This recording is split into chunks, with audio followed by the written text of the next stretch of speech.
Lewis Crompton, welcome to the show. Thanks for having me. Good to be here. It's a pleasure to have you. So we'll just get straight into it. What were you like as a child? Hard work. And I don't think that's changed very much, to be honest, if you speak to my other half. So as a kid, I think I was very emotional without realising I was very emotional. I think I had a big imagination as a kid, for sure. I was not very good at doing what I was told. I probably did push the boundaries a little bit. As much as I wanted to be seen as a good boy, I was also very cheeky. So I was quite good at not doing what I was meant to do, but getting away with it. So that's, yeah, I would say that probably categorises my youth. Particularly in school. I think at school, I don't think everyone thought I was smart enough, but not applying myself, if that makes sense. So I was kind of like cursed by the word potential. So yeah, always heard that word. You've got a lot of potential.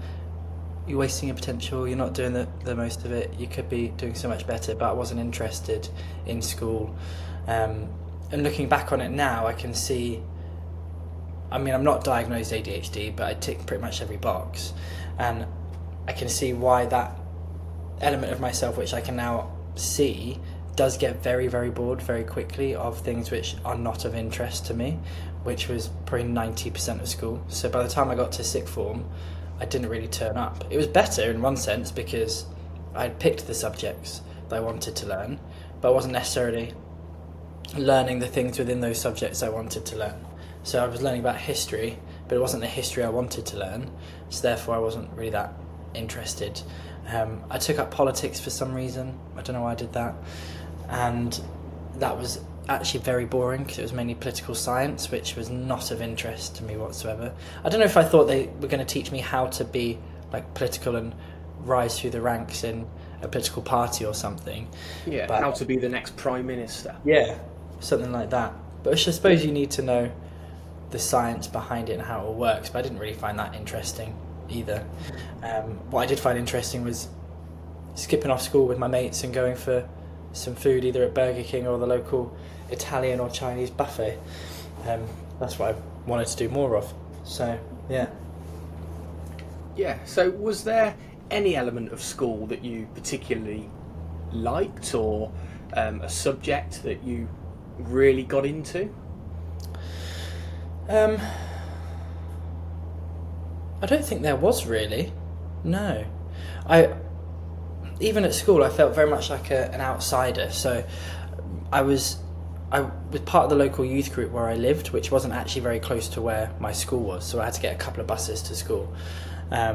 So most of my friends at school didn't live in my local area, which meant I always felt kind of slightly separated and disconnected from even my friends there. So school was a fairly lonely time, even if it wasn't actually lonely. Like, I did have friends, but particularly as I got older, I became more and more involved in my youth group, which was connected to the church, which meant I became more and more religious. And again, that put a separation between me and my friends. So I felt like I became a bit of a social floater amongst different groups rather than having my own sense of a group. So I never really felt like I belonged. So I did always want to learn more and learn interesting things. So I remember at lunchtimes I took up Japanese. I mean, I can barely remember anything from it, but it just was a bit interesting, a bit different. So I was like, I'll go along to that. Yeah, the more and more I think about it, I didn't really have a lot of friends at school, because I thought I was friends with everybody, so technically not really friends with anyone. So that's probably why I spent a lot of my lunchtimes going and bothering my sister, who was a couple of years older than me, and just annoying her. So I didn't really have a lot of friends at school. Most of my friends were kind of at the church youth groups. That's where I kind of felt like I belonged a bit more, whereas at school I didn't really feel like I connected or felt like I belonged or was part of any particular group really. Yeah, so in a way, with you not liking school and maybe not enjoying all the subjects, you've booked what traditional people might see as the trend, as you've got to go to school, you've got to get good grades to be successful. Definitely, yeah. And my parents are both teachers. So there might have been an element of me which was rebelling against that in my teen years. And yeah, I mean, I don't know. I've never been one to buy into conventional wisdom. I've always kind of challenged it, which sounds odd considering I was so heavily involved in the church, but I went to like a very spiritual end of the church, which wasn't the typical church experience or church wisdom or knowledge or activity either. So I've always kind of pushed that boundary in some capacity. I mean, I remember being probably about 13, 14 years old, and I was doing a paper round, and I was very good, my mum always jokes, at making my friends work for me when I was doing my paper round, and I wouldn't pay them. They would just be there to spend time with me, and so they'd help me deliver the papers, and I wouldn't pay them anything, but I would take all the money. So do you know what, it's so funny because this whole like ADHD thing is quite new to me, but even doing that was an ADHD coping mechanism of body doubling. So you need someone else doing a similar thing to you to make you do the job that you would otherwise procrastinate from. So yeah, I used to do that, and I remember delivering newspapers to these houses in my area and thinking, why would I have a normal job to pay into a normal pension when I don't really trust pensions, and they seem to keep moving that age. I think I heard in the Netherlands just this couple of weeks they've increased the retirement age to 70. 70 that's madness. Yeah, I wouldn't fancy being a bricklayer at 70 No. years old. Well, exactly, right? It's just not good. So I remember thinking as I was delivering these papers, I'd prefer to own houses that pay me rent, and then that will be my pension. And I think that was compounded by the fact that my parents both being teachers, every few years they'd get a letter from the powers that be saying, oh, I know we told you this was going to be a pension, but now it's not going to be that. It's going to be less than what we told you it was going to be. And that kept on happening. So I'd hear these conversations and these frustrations from my parents about their pensions not being what they thought they were going to be. And so I just never trusted them. So I always had a bit of a distrust for the conventional system because of those types of experiences and hearing those types of things. Yeah, that makes total sense. If you've got a bit of distrust, why would you go along with the conventional way of thinking? And yeah, you find that a lot of successful people financially move away from the convention and tread their own path and do their own thing. So that's Definitely. It makes perfect sense on why you've done it. Yeah. And moving on, so you mentioned a lot about the church. Just tell me a bit more about the church, your beliefs. Are you still part of the church? Am I still part of the church? I don't go to a church, no. So I couldn't say that I was part of the church. When it comes to like my own faith, spirituality, I definitely would say I'm spiritual. I definitely don't think I hold religious beliefs anymore, mainly because I used to be so convinced that I knew everything about the world and life and the universe. And as I kind of grew older and my belief systems kind of changed about various different things, not just necessarily religious things, but I realised I don't really know anything, and no one actually knows anything for certain. So how can you be so certain when things change, and the way you even perceive a situation can change over a year, 2 years, 10 years, 5 years. So I hold all of my own beliefs very, very lightly now, whereas before I held them very, very tightly, and I was very staunched in my beliefs. So I'm not very staunched in any belief anymore, really, which I'm very happy for people to disagree with me about everything. So I'm like, cool, that's your opinion, that's fine, this is my opinion. So I would say that I still have spirituality. I still pray every day, but when I pray, I still pray to the Christian God. I was going to say gods, but that would technically be incorrect. Christian God, but I think that's more so based upon habit and what I would call like my spiritual culture than it is necessarily about a rigid belief system, if that makes any sense at all. Yeah, it does. And would you say having that spirituality has enabled you to have the success that you've had, or do you put it down to other things? I don't think it's one or the other. I definitely think that my spirituality has kind of helped me believe, kind of helped me envisage a future that I want to create, helped me believe that it's possible, helped me work through the parts of me that made it feel like it wasn't possible, helped me keep moving forward. I think one of the things that being in the church from a young age taught you is about sacrifice and about having a mission that's bigger than you. And I've never lost a sense of mission. I've never not been passionate about a cause or about something which was bigger than myself. And so my business, I feel, is a reflection of that, because my core business, that is, because I see it as something which is bigger than me, and I want to be able to survive, evolve and thrive and help people beyond my tiny existence on this planet. So I think that comes for me, never know because I don't hold anything 100% true, but I think that in me comes from being in the church and having this mission of helping other people discover the truth of God or whatever it might be. And then also being in the church, training as a counsellor to really practically help people work through their own challenges and their own negative beliefs about themselves, or process through really difficult things that happen to them. All of that I now bring into what I do, and has taught me to be passionate about more than just myself and my own life, but for a greater good, a greater benefit beyond myself. And I think that is very often a route to wealth, is if you help 1 million people and they all pay you £1, you've become a millionaire. If you help one person and they pay you £1 million, you also become a millionaire. So for me, I want to build wealth through helping people, primarily. Yeah, that's a good way to look at it. I'm not spiritual at all, not religious, but with you saying it like that and having that bigger purpose, that something to strive for and achieve, makes perfect sense. Yeah, I think it's something that a lot of people don't have. And I'm going to go a bit meta here, but I do wonder if part of the reason why we've got so many depressed and anxious people is because they don't have a vision for their life that's beyond themselves.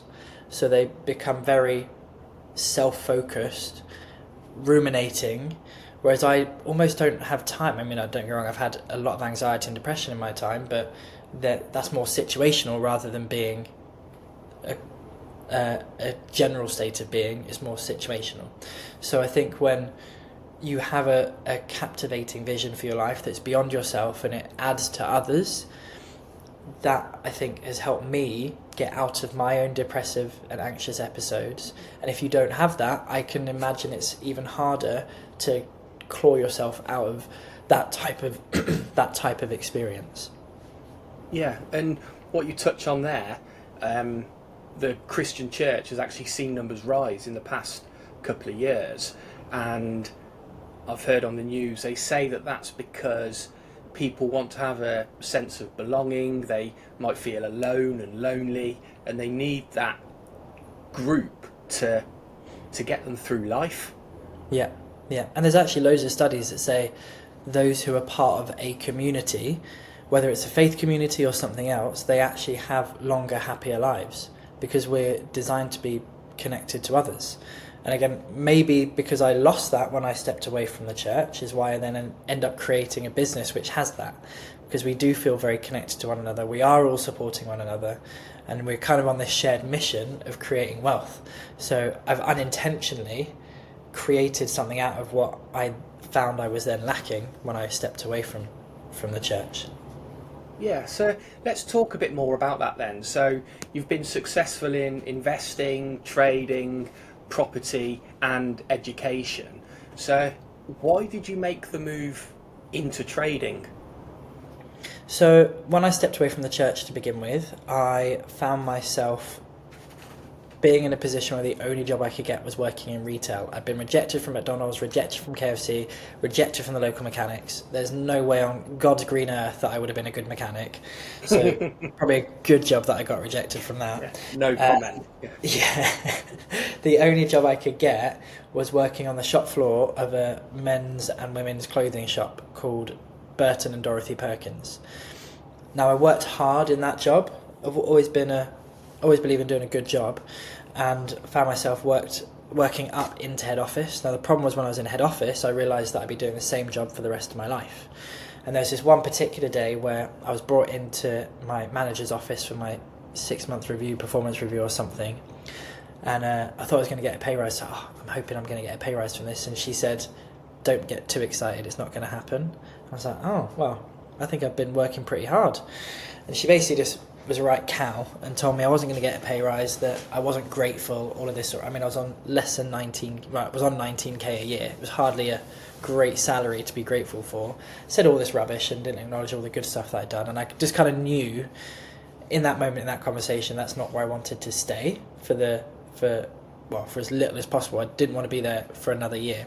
Even though she asked me, where do you see yourself in 5 years? And internally I was like, definitely not anywhere near you. So it was at that point I was on my way to work next day, a couple of days later, and I saw an advert for a Rich Dad Poor Dad seminar, and I thought it was about property, so I signed up for it. It turned out when I got there it wasn't about property, it was about trading. So I was like, oh, okay, well, in for a penny, in for a pound, I'm here now. So call it divine intervention, call it the universe, call it whatever you want. I was in the right room, and it just ticked all the boxes of what I was looking for. I could be anywhere in the world. It wasn't going to take me a lot of time each day. It was tax-free in the UK, which I always like the idea of that. And so I decided to go for it. And very long story short, I got into it because I wanted to mainly travel the world, but also be able to look after my parents in later life. And I could work in my job whilst learning that skill set, so it didn't feel like I had to just abandon everything and start this new thing. But I took out a credit card and a loan to do it, so I went into debt to get this mentorship program, which was about half my annual salary at the time, and then 7 months later left my job and became a full-time trader, which is a bit of a misnomer of terms because I was only trading for 30 minutes, maximum an hour per day, and that's when I started travelling a lot. So you mentioned that you got a credit card and took on this mentorship. That's a massive risk. So how did you come to the decision to take that risk? What was your thought process? And how are you with risk? Great questions. So I don't think I had much of a thought process. I think they'd just done such a good job of, in one sense, selling me, and I'm glad they did. Like, selling doesn't have to be a dirty word. I'm glad someone sold me on the future life I could create, and then I'm glad I went and did the work to make it happen. So I'm not sad about the fact they sold me on it. It was a crazy decision, I know it was, and there is risk involved. I think when I was younger, I was way more risk happy. Maybe because I didn't have as much, so it didn't matter in quite the same way. I think now I've got more and I've got more to protect, I'm way less risk happy. And I think the older you get, the greater you know the level of that consequence is if things go wrong as well. I think there's also that dynamic. So it was a risky decision, but there's a quote I heard recently, and I wonder if this is what played in the background for me, and I believe it, and I think it's from Warren Buffett, and I'm going to absolutely butcher it, by the way, so don't quote me on this, but give it a go anyway. It's basically along the lines of, the riskiest thing is not knowing how to do the risky thing. So if you want to do anything and it's risky, the best thing you can do is learn how to do that risky thing. And I was like, oh, and that's made a lot of sense to me recently. I didn't necessarily think that or hear that quote back then, but if I had, it would have also inspired me to take the action, because what makes things risky is not having the right knowledge behind us. Because I talk to people all day long who think trading is risky. I don't think it's risky at all. Is there risk associated? Of course there is. It's a form of investing. But for me, it's low risk. It's lower risk than property because I know what I'm doing and I have a very particular risk and money management style that keeps it super low risk but high reward. So I think when I was back then, which was 11 years ago now, I was just thinking, I want to create a different reality. This is not the reality I want for my life, what I'm sat in right now. I want something different. And if you want something different, you have to change something. And change is a choice. That is something you have to do. It's an action. So I literally printed off, I don't know if it's a quote I've heard from somebody else or just a statement that rings true for a lot of people, but I printed off a little piece of paper that said change requires action, and I put it above my bed. I was in a little, not bed sit, that's unfair, but a flat share in central London, and I put that above my bed, so every day I'd wake up and I'd remind myself I have to take action if I want to change my life. I think that's a very good point. If you don't take action, you don't get anywhere. We're quite happy to take action to go and eat at McDonald's, but then say, I'm fat. You've chosen an action, but it's the wrong action. Yeah, I feel personally attacked right now because that is exactly what I do. You don't look like it. Thank you very much. From here up, it's fine. Anywhere lower. I'm pear-shaped at the moment. I'm trying to sort it out. Yeah, I'm sure you'll be all right. Just, change requires action. Just it does that. indeed, yeah. So if I was to ask you then to give me a whistle-stop tour of how to trade without it taking 20 hours, what are the key points of knowing how to trade? Come to my masterclass and learn from me. Those are the key points. No, I'm joking. I mean, they're also good options. So you do free masterclasses, don't you? So over the course of a few evenings. So we do a free 60-minute. I say 60 minutes. They were meant to be 60 minutes. I always get too carried away and too excited, so they tend to last about 90 minutes now. And then we do a very low cost introductory 5-night training. Which I won't say the name of because we're due to change the name. So but it's great. I love it. So whistle stop tour of how to trade. So there's actually a lot of different ways you can trade, and a lot of them do work. The problem is more of them don't work than do work. So finding the right system, the right strategy, the right method is super important. So that's kind of point one, is have a really, really clear system that's tried and tested. Others use it and have been successful with it. And then basically rinse and repeat what they do. That's the best thing that you can do. So we have a method called the Star Trading Method. The community is called the Star Trading Community. And we have 5 points of that method. So number one is understanding what the markets are doing, how they're behaving, how they're moving. Number two is staying safe. So we have a process in place that keeps us safe. Number three is modalities. So it's the strategies and the modalities we apply to different market types to generate that profit. Number four is about mindset, and number five is about maximization. So making sure we're maximizing the potential profits we can make, spending less time in front of our charts, but having lower risk on our trades, but generating more income. So those are the 5 key points of our method. And if you were to master each one of those, then you would be a successful trader. Yeah, that's amazing. So you mentioned about the risk element, and sort of obviously you want to try and cut that down. How can somebody mitigate the risks then when they're trading? Yeah, so if you use my method, then the maximum risk you would have on an individual trade, in individual investment, would be just 1% of your overall account. So if you had a trading account with £1,000 in, then you would have just £10 at risk, which is super low. If you had £10,000 in there, you'd be risking just £100, which of course compared to 10,000 is not a lot of money. If you had £100,000 like some of our students do and more, then you would have £1,000 at risk. So the maximum you have at risk on an individual trade is just 1%. So that's the first way that we can protect ourselves. The second way is that we have what's called a stop loss in place, which says if the market moves in the wrong direction for what I'm looking for, stop me losing, stop loss. So it stops you losing money beyond what you've set, and you set it to that 1%. And the other one is to manage your own emotional state as well. So if you've had a bad day or something like that and you come to your charts, try and detox as quickly as possible that bad emotional state so you can stay focused on your system, stay focused on your strategy. So those are 3 of the ways that you can stay more controlled and more safe in the markets. Yeah, that makes great sense. And when you say about your state, I used to play poker a lot, and there's a term of going on tilt, and it would be if you've lost a hand when you shouldn't have, and you lose your rag, and you're like, well, I'm putting this in, putting that in, and playing quite recklessly. It's amazing how much you need to keep your emotions in check. Yeah. It's the same with any form of investing. Same with business. You have to keep your emotions in check.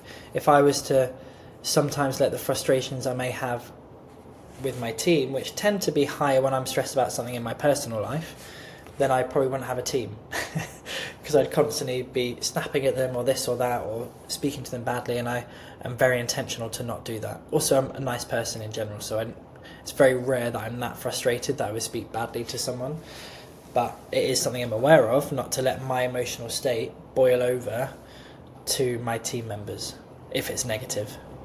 Yeah, because you don't want to put your shit onto them and ruin their day. You want them to be happy to come to work. You want them maximising your investment in them. So if they're pissed off because you're pissed off, then your investment in them isn't going to get the return you need.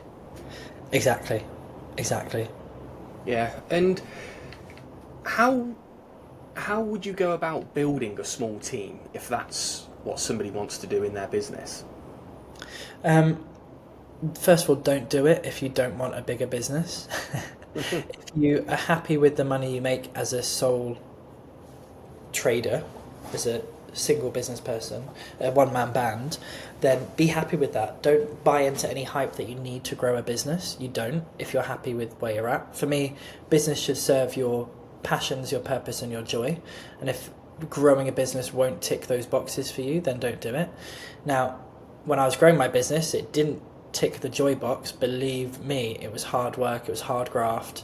I worked a lot of hours, it put strain on my relationship, put strain on my friendships, all of that sort of stuff. But it was ticking a box of purpose for me. So I was happy to sacrifice the joy for the joy I now have, and things are past 3 months particularly are starting to really turn around, and we've started establishing a really, really good team, and I'm really happy with all of them.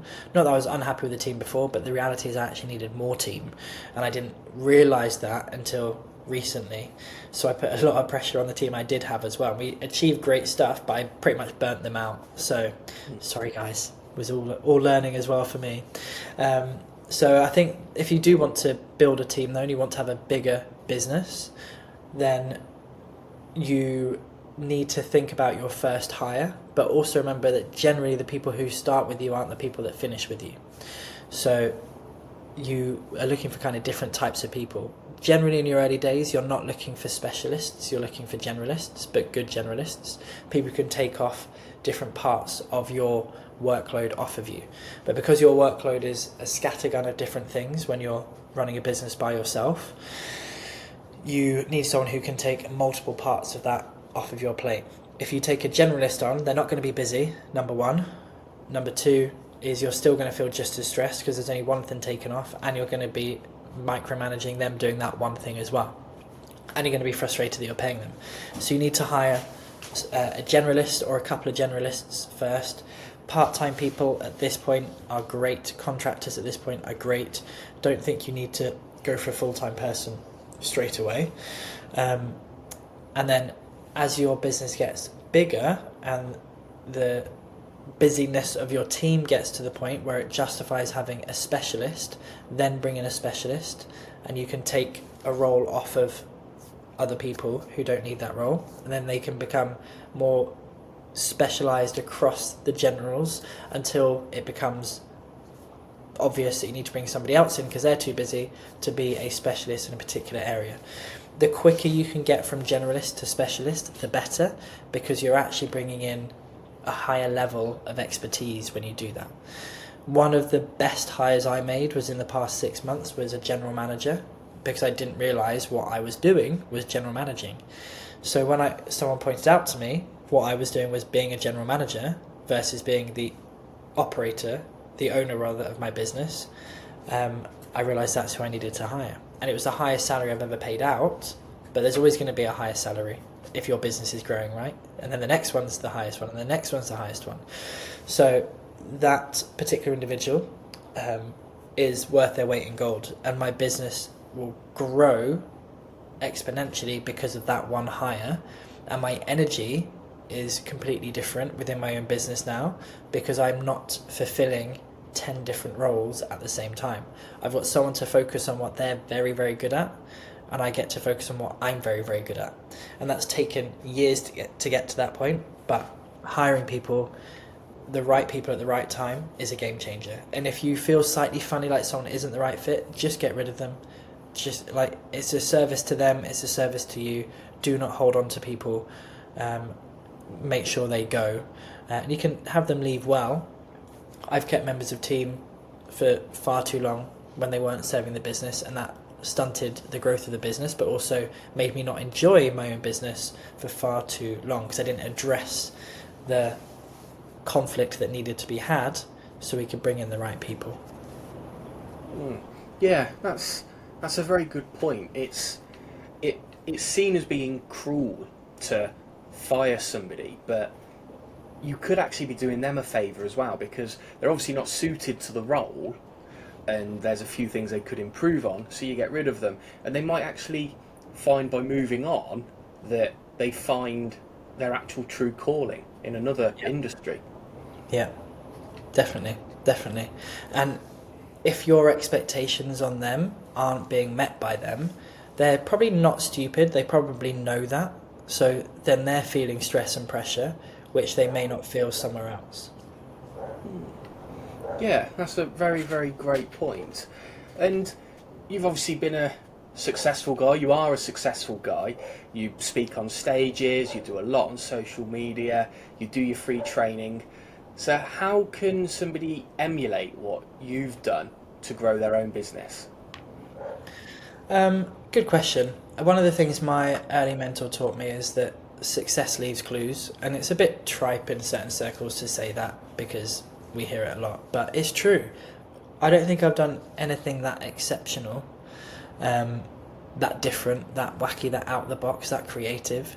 I think what I genuinely have in me, which I don't think is replicable, it's either there or it's not, is I genuinely care about people. I want to see others do well. And so I've built a business around helping other people do well. The really tricky part for me in that is I can give them all the resources, all the teaching, all the support. I can't actually do it for them. So that's my frustrating part. But I think to do what I've done is really picking a focus and going for it. And that's, for my personality type, is really hard, by the way. Like, I'm constantly thinking of different ideas, different business ideas, different things I could be doing constantly. Every week, I've got a new business idea that I want to set up. And I've managed to stay the course and keep focusing on this one thing. Do I think it will be the only business I have for the rest of my life? No, definitely not. But because I focused on it, it's grown. Because I've nurtured it, it's grown. Because I've done right by people, it's grown. So I think if you want to emulate what I've done, number one, master the skill set of trading. Number two, teach other people how to do it. That's all I've really done, and do a really good job of that, which is why most of our growth in the early years happened through word of mouth, not through paid ads or anything like that. Good.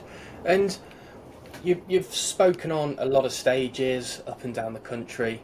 How can somebody break into that? It's tough, and I wouldn't say I've broken into it. I would say 90% of the time, maybe 85% of the time. 85% of the time, I pay to play. So I pay to be on stages that I want to be on. Most of the time. So get yourself a business that's flowing enough cash flow that can then invest into things like that, which can be a good business return, not always. But yeah.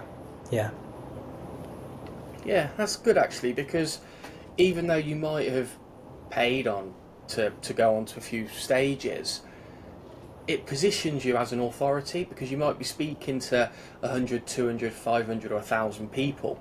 Yeah. Do you find that you get a good return on investment there? I do, but without blowing my own trumpet, I'm good on stage. I love it. It's one of my favourite places to be.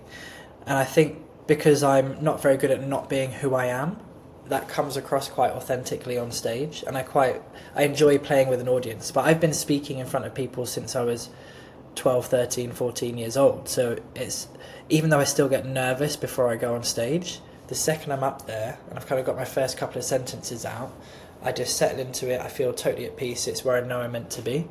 So if you are incredibly nervous, if you are not very good at engaging with an audience, and by the way, these are all skills that you can learn. I'm not saying you shouldn't do it if you're not naturally good at it, but if you're going to be on stage and you want to see a good return, it is worth having someone teach you some stuff and practicing. Like, all the presentations I've done for years, I've done hundreds of times. So I know what I'm doing. It's an easy flow for me generally. And that came from practicing. I would practice to empty rooms. I'd practice slides on a whole wall, and I'd go through each one and think, what do I want to say? What's the point I want to make? So there's years and years and years of practice behind me being on stage. So I do get a good return generally when I speak on stage. Yeah. Yeah, and I think a lot of people think that they can just go up on stage and speak and it'll be okay. But it is actually a highly trained skill to be very good at it. And people in the audience might not realise or appreciate the time, the effort, the sweat that has gone into knowing what to speak about for 30 minutes. They see it as just a 30-minute talk, but there's hours and hours and hours of work and prep that goes into it.